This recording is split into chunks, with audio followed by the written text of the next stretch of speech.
बड़ी सुंदर लीला कहते हैं, दामोदर लीला है। एकदा गृहदासीषु यशोदानंद गेहिनी कर्मांतर नियुक्तासु निर्ममन्त स्वयं दधी। एकदा, एकदा शब्द जहां पर आए, रामायण में भी कई बार एक बार शब्द, एक बार का जुग माही शंभु गए कुंभ एक बार का जुग माही शंभु गए कुंभ अभी एकदा का मतलब यही है कि वो एक विशेष दिन है जिस दिन ये घटना हुई। एकदा गृहदासीषु, यशोदा साधारण नहीं थी। दासीषु कहकर के बताया उसकी बहुत सारी दासियां थी, एक दो दासी नहीं थी। एकदा गृहदासीषु यशोदानंद गेहिनी कर्मांतर नियुक्तासु, सभी दासियां निपुण थी, उनको अलग अलग कर्मों में नियुक्त किया। और ये प्रसंग ये बताता है कि आपके जीवन में कितनी भी धनाढ्यता आ जाए, कितना भी रुपया पैसा आ जाए, कितने भी आप अर्थ संपन्न हो जाओ, लेकिन अपने घर में विराजमान ठाकुर जी और घर में पधारे हुए गुरु जी की सेवा अपने हाथ से ही करना, नौकर चाकरों से उनकी सेवा मत करवाना। नहीं तो लोग इतने धनाढ्य हो जाते हैं कि ठाकुर जी को ऊपर की मंजिल में कहीं जाते हैं ना, तो ऊपर की मंजिल में ठाकुर जी बैठे हुए हैं और पंडित जी कहीं घर में अंदर ना घुसाएं, इसलिए उनके लिए बाहर से एक दरवाजा बना रखा है। पंडित जी ऊपर से आते हैं, तीसरे मंजिल के ठाकुर जी को प्रणाम करके पूजा करके चले जाते हैं। कहते हैं जजमान जी आरती ले लो, कोई बात नहीं पंडित जी रख लो, हम ले लेंगे वहीं पर रख लो। इसलिए ऐसा मत करना। इतनी संपन्न है मैया यशोदा, लेकिन दासियों को अलग अलग कामों में लगा दिया। ठाकुर जी के लिए जो भोग लगने वाला है उस दधि का मंथन निर्ममंत स्वयं दधी। लाला को मैया रात्रि में काजल लगा करके सुलाती है। पुराने जमाने में लाइट आइट वगैरह होती नहीं थी, काम सब माताओं को खुद करना पड़ता था। अब आप तो ऐसे युग में पैदा हुई हो, तुम्हें चक्की तो देखने को नहीं मिली हुई होगी, पुरानी माताएं देखी होंगी। नहीं तो बेचारी माताओं को 3 बजे जाग करके, वो लैंटर्न भी नहीं होती थी, वो क्या ढिबरी, एक शीशी में भरा तेल और उसी में कागज कपड़े की बना करके वो डाल दी, उसको जला करके बैठती थी और उसके उजाले में कितना काम करती थी माता। घर के अंदर में 20-20, 25-25 सदस्य एक साथ रहते थे। अब तो लोग बड़े गौरव के साथ में बताते हैं महाराज हमारी लड़की की शादी तय हो, बहुत अच्छा परिवार मिला है। हम कहा आप बहुत प्रसन्न हो, क्या आवश्यकता है इस परिवार में? कहा महाराज वो सास ससुर तो है ही नहीं, तो आप बेटी आराम से रहेगी। अरे दुर्भाग्य उस बेटी का जिसको एक सास और सास ससुर की सेवा करने का सौभाग्य नहीं मिले, उसे आप सौभाग्य मत मानो। ऐसे घर में जाने की चेष्टा करो, भले ही तो बात सुनने के लिए मिले, लेकिन तुम कह तो सकोगे कि मैंने अपने सास की सेवा की है, मैंने अपने ससुर की सेवा की है। और अगर तुम ये ख्वाब देखते हो कि हम ऐसे घर में जाएं जिसमें सास या ससुर हो ही नहीं, तो तुम भी ये मान करके चलो कि तुम्हारी भी आने वाली बहू यही सोचेगी हमसे पहले ही साथ चली जाए, क्योंकि जैसा करोगे वैसा भरोगे, ध्यान रखना। इसलिए सौभाग्य होना चाहिए। मैया यशोदा खुद अपने हाथ से काम कर, कन्हैया जाग गए। और इतना सुंदर यहाँ पर वर्णन है, जो कहते हैं ना भक्ति के लिए कैसा होना चाहिए, वाणी गुणानु कथने श्रवणो कथायाम हस्तौ च कर्मसु मनस्तव पादयोर्ना। मैया यशोदा की इस झांकी में पूरा का पूरा विवरण है। मैया यशोदा कर्मांतर नियुक्तासु निर्ममंत स्वयं दधी, अपने हाथ से दधी मंथन कर रही है। पुराने जमाने में खंबे से दीवार से 2 लोहे की होती, उसमें नीचे कौड़ी बना करके उस पर मथा दही, वो भाड़ होता था, गगरी क्या कहते हैं उसको, क्या कहते हैं, मटकी, जिसमें भी आप थोड़े बड़े मुख वाली होती थी, इसलिए मटकी भी नहीं, कुछ और कहते होंगे, ये माताओं को मालूम होगा अगर दोहा होगा तो। उसको रखती हैं, हड़िया भी नहीं कहते। तो चलो अब आएगा तो ठीक, नहीं तो आप लोग जान गए, बस यही जरूरी है।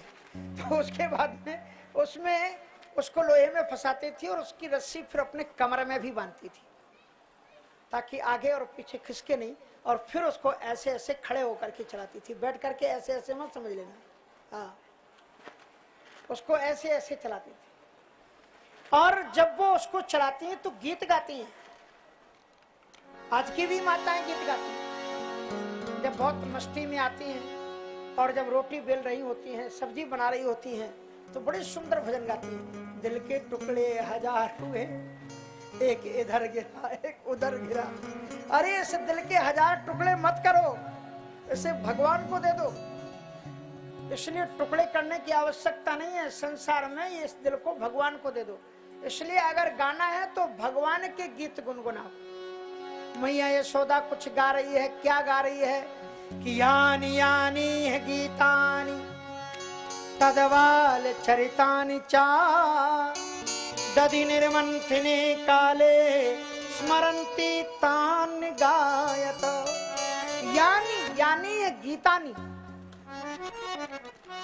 माताएं खुद कवि होती हैं, माताएं खुद गीत। ये जो जितने भी अभी ये बॉम्बे वाले गाने बनाते हैं ना, और जो बहुत चल जाते हैं, अगर आप उसके मूल जड़ में जाकर के खोज करके देखोगे तो ये माताओं के गुनगुनाए हुए लोकगीत हैं, जिन पर उन्होंने फिल्मों के गाने बना दिए और दुनिया में मशहूर हुए।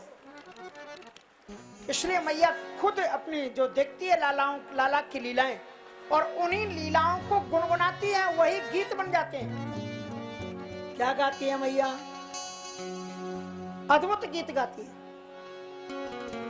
छोटी छोटी गुड़ियां अंगुरियां छबीली, छोटी छोटी गुड़ियां अंगुलियां छबीली, छोटी छोटी गुड़ियां अंगुरियां छबीली, छोटी छोटी गुड़ियां अंगुलियां छबीली छोटी।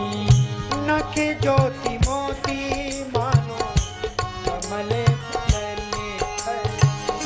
नखे ज्योति मोती मानो कमल गले पर। ठुमुके ठुमुके चले मधुरे मधुरे बोले, ठुमुके ठुमुके चले मधुरे मधुरे बोले। दोई दोई दंत सोए अरुणे दोई दोई दंत सोए अरुणे अधरे पर। छोटी छोटी गुड़ियां अंगुलियां छबीली छोटी, छोटी छोटी गुड़ियां अंगुलियां छबीली छोटी। यानी यानी है गीतानी तदबाल चरितानि दधि निर्मंथिने काले स्मरन्ति तान गायत। अद्भुत दृश्य होता। क्षौमंबासा पृथुकटितटे बिभ्रति सूत्रणद्दम पुत्र स्नेह स्नुति कुचयुगम जाति कंपम शुभ्रू रज्ज्वाकर सश्रम भुज चलत कंकड़ौ कुंडले चा सन्नम वक्त्रम कवर विगिलन मालितीं निर्ममंथ। क्षौमंबासा पृथुकटि अद्भुत उसके मुखारविंद से गीत गुनगुना रहे हैं, हाथ उसका हिल रहा है, केश बंधन उसके, और कहते हैं मालती निर्ममंथ। जो उसकी वेणु में मालती के पुष्प गुथे हुए हैं, वो झरझर करके उसके चरणों में गिर रहे हैं। तो किसी साधक ने वल्लभाचार्य से पूछा, उसके सिर पर जो वेणु की माला में गुथे हुए फूल हैं, वो चरणों पर झुरने का तात्पर्य क्या है?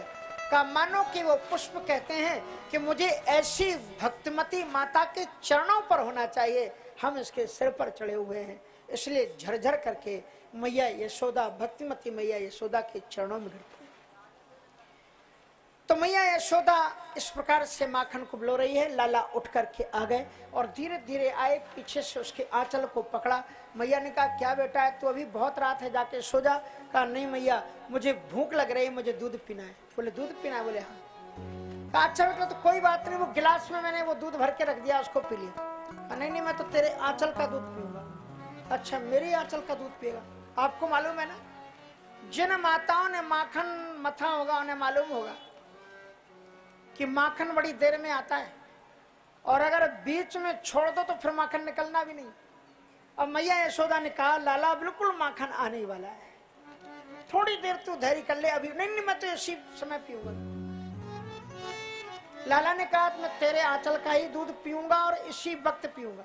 अब ये देखने में तो एक बालक की नटखटमयी लीला दिखाई पड़ती है, पर इसके पीछे रहस्य ये है कि जिस परमात्मा के यतपाद पांसुर बहुजन में कृचतुर दता तुम्हारी योग भी रपलभ्या, बड़े बड़े योगियों के लिए अलभ्य जो चरणारविंद हैं, वो गोविंद उनकी गोद में जाने के लिए मचल रहे हैं। कितनी सौभाग्यवती मैया यशोदा। मैया ने बैठ करके लाला को अपने आंचल में लिया और उसको ढका और दुग्ध का पान कराने लगी। और उधर जब वो दूध पी रहे थे तो दूसरा जो दूध था वो जो जल रहा था, वो उफन रहा था, जो गर्म हो रहा था वो उफन उफन करके धरती पर गिरने लगा।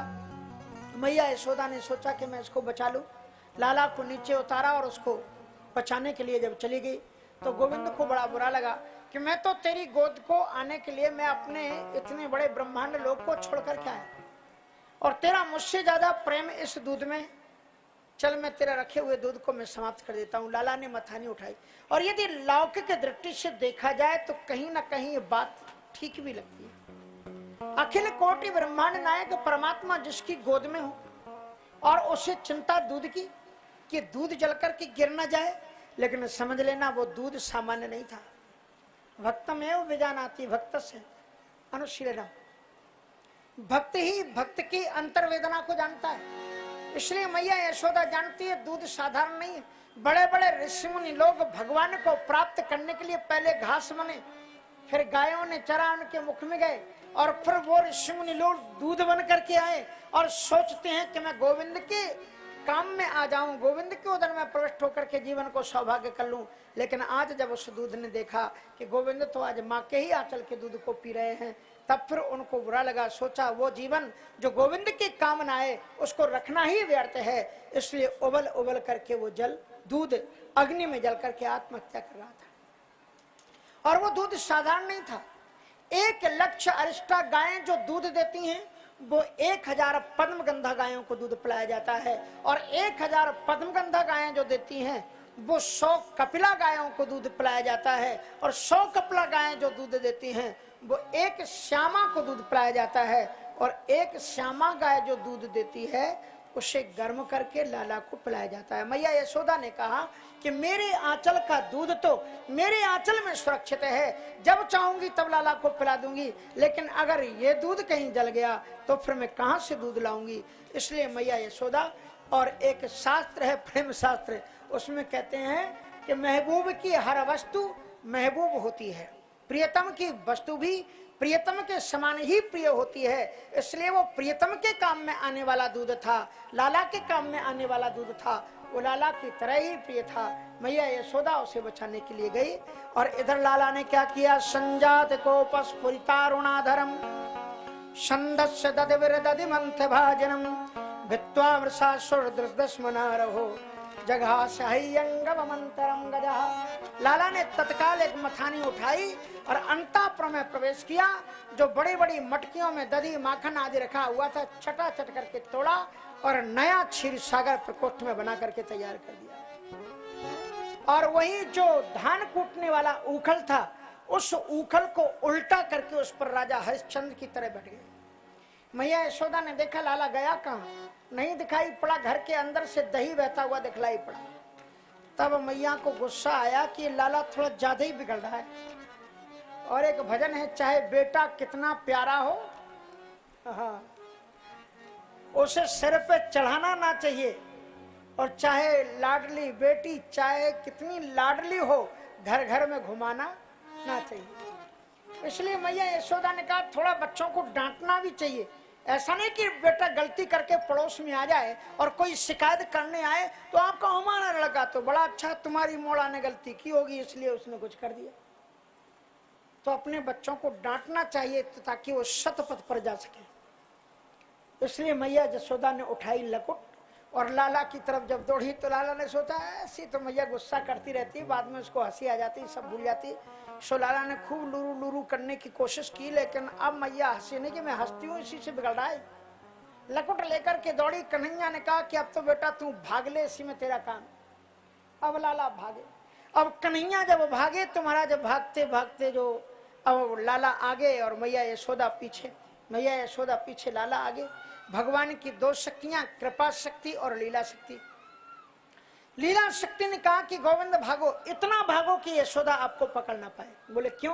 कहा आप तो अनंत हो, और अनंत को भी कोई छोर को पाले तो फिर आपकी अनंतता क्या रह जाएगी, इसलिए भागो और भागो। तो भगवान भागने लगे। उसी समय कृपा शक्ति ने कहा कि महाराज भागो मत, कृपा करके रुक जाओ, इसके पकड़ में आ जाओ। बोले क्यों? कहा कि इसलिए कि अगर कोई भक्त आपके पीछे मनोयोग से दौड़ रहा हो और उसे आप मिले ही नहीं, तो फिर कोई भी भक्त आपके पीछे दौड़ेगा ही क्यों? भक्त तो इसी आशा को लेकर के आपके पीछे दौड़ते हैं कि एक दिन गोविंद करुणा करके मिल जाएंगे, इसलिए आप मिल जाओ। उसको ये भक्तिमती यशोदा है। और फिर क्या था, अद्भुत लीला हुई। भगवान जरा दौड़े और फिर भगवान ने दृष्ट्वा परश्रमम कृष्णा कृपया शीत स्वबंधने, दया के कारण भगवान थोड़े थके, मैया यशोदा ने पकड़ लिया। और गोपियों ने गोविंद मैया यशोदा ने कहा इसको बांधो। तम मत्वात्मज मव्यक्तम मर्तलिंग मधोक्षजम गोपिको लूखले दामना बवंद प्राकृतम यथा। तम मत्वात्मज मव्यक्तम, अव्यक्त परमात्मा को अपना आत्मज, अपना छोरा जान करके जैसे साधारण बालक को मैया बांध देती है, ऐसे ही वो बांधने लगी। लेकिन जो जो बांधने की कोशिश करती है, यदा शीत तदपि नूनम तेनान्यदपि संदधे तदापि द्वंगिलम नूनम यद यदा दत्तवंदनम। जितना जितना बांधने की कोशिश करती है 2 अंगुल की कमी पड़ जाती है।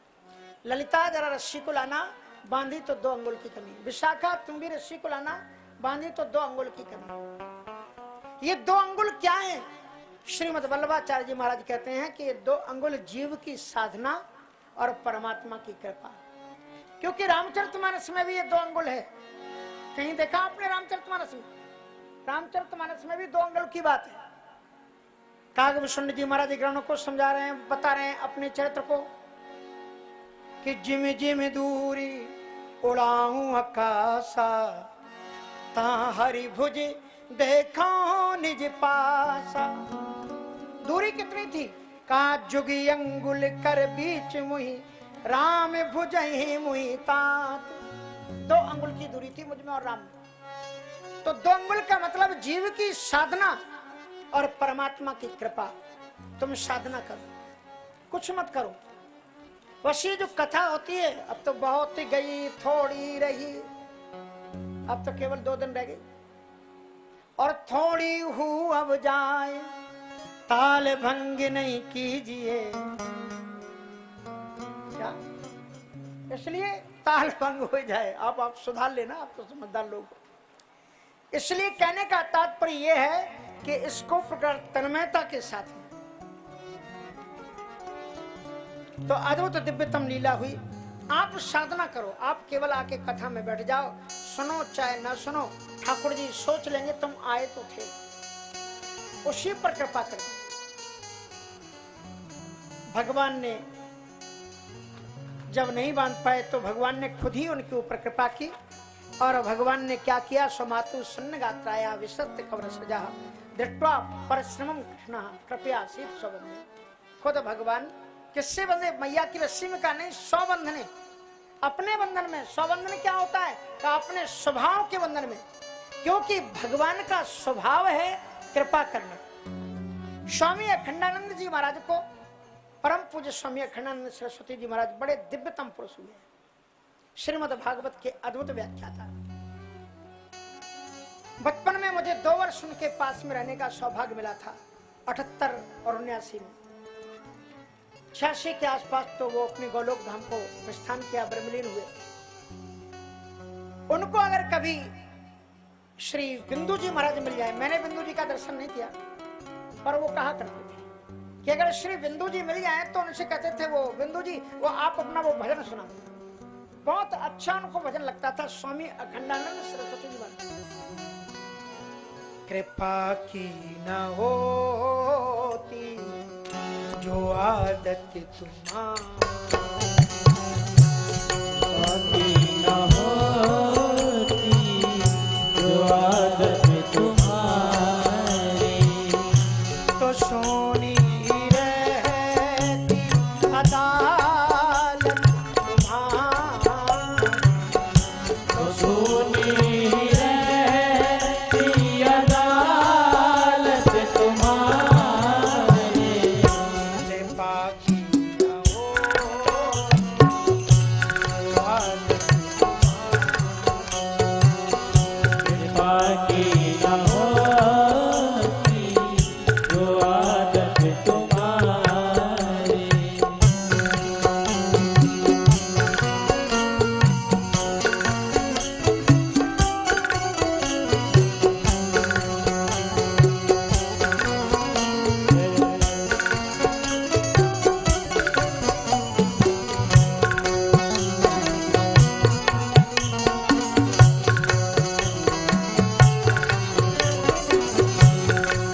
दिल में जगह तुम न पाते,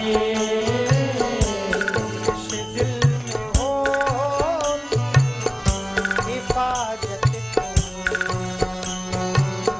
तो किस दिल में हो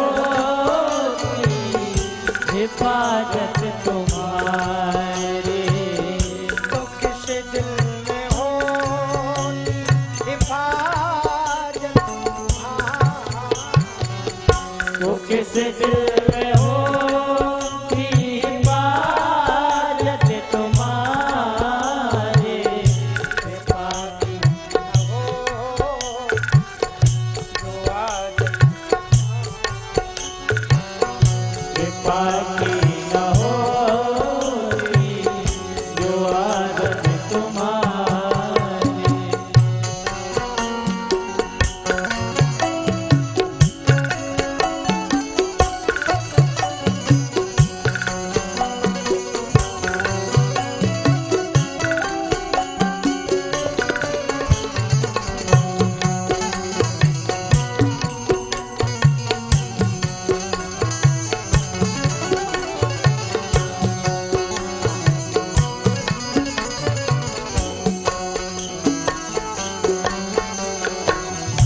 गरीबों की दुनिया है आवाज तुमसे, गरीबों की दुनिया है आवाज तुमसे, गरीबों से है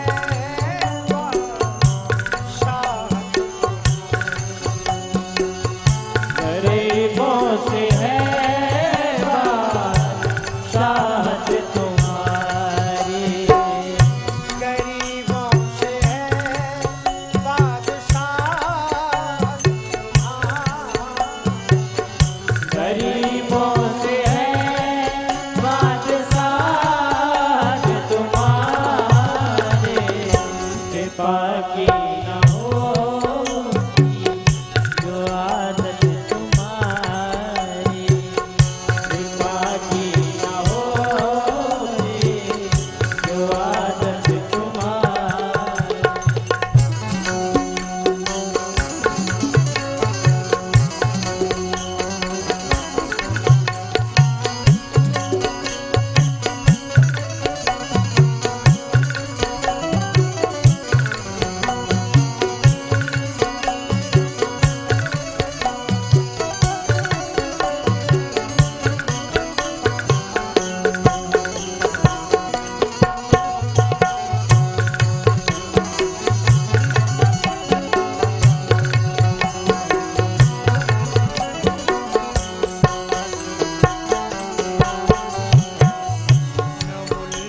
ही होते न तुम होते हाकिम, न मुल्ज़िम ही होते न तुम होते हाकिम, न घर घर में होती इबादत न घर घर में होती इबादत तुम्हारी, न घर घर में होती इबादत न घर घर में होती इबादत तुम्हारी,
बोलो भक्त वत्सल भगवान की जय। भगवान बंधन में बंध गए। मैया ने सोचा थोड़ी देर इसको यहीं पर रहने दो, मैं दही निकाल रहा हूँ, थोड़ा द्रुत गति से चलूंगा क्योंकि अभी बहुत कुछ है, गोवर्धन जी तक तो आज पहुंचना है ना। तो इसलिए फिर क्या हुआ, मैया अंदर गई, ठाकुर जी ने 2 वृक्ष देखे, 2 वृक्षों के अंदर घुसे, धड़ाम धू करके उनका उद्धार कर दिया और उसमें मणिग्रीव नलकुवर आदि प्रकट हुए। बड़ी सुंदर उन्होंने प्रार्थना की, वाणी गुणानुकथने श्रवणों कथायाम, गोविंद ऐसी कृपा करो कि हमारी हर एक इंद्री आपकी ही सेवा में लगी रहे। वाणी गुणानुकथने श्रवणों कथायाम, हस्तौ च कर्मस मनस्तव पादेवर्ण। भगवान ने भक्ति का उन्हें वरदान दिया, उनकी मुक्ति हुई है। और वृक्षों के पतित होने की आवाज को सुनकर के नंद बाबा ने लाला को शिव किया और निर्णय लिया कि हमें लगता है यहाँ के वृक्ष पुराने हो गए, हमें इस भूमि का परित्याग करके कहीं और जाना चाहिए। समस्त उपनंद आदि ने भी उनका सहयोग किया, कहा कि जहाँ आप रहेंगे हम सब उनके साथ चलेंगे। इसलिए उन्होंने समस्त चल अचल संपत्ति को छोड़ करके उनके साथ में प्रस्थान किया है। और जब आगे